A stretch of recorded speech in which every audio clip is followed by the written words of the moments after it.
मराठा लोकांना कुणबी दाखले मिळणार असं वक्तव्य केले हरिभाऊ राठोड यांनी। शब्दाचा छळ केला गेलाय, लोकांना भ्रमित करण्यात आलं असं देखील हरिभाऊ राठोड म्हणालेत। ज्याने कोणी ड्राफ्ट केला त्याने मूर्ख बनवलं, ओबीसीच्या आरक्षणावर डल्ला मारला गेला असा देखील आरोप राठोड यांनी केला।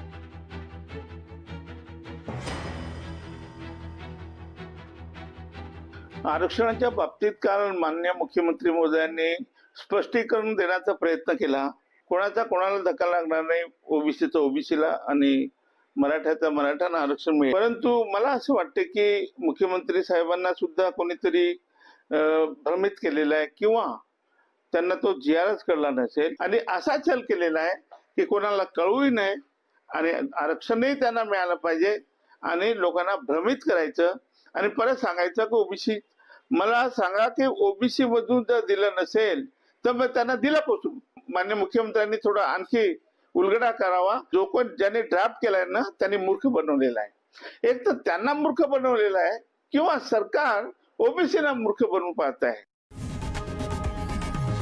लोकशाही मराठी ऐका, पहा, जागरूक रहा।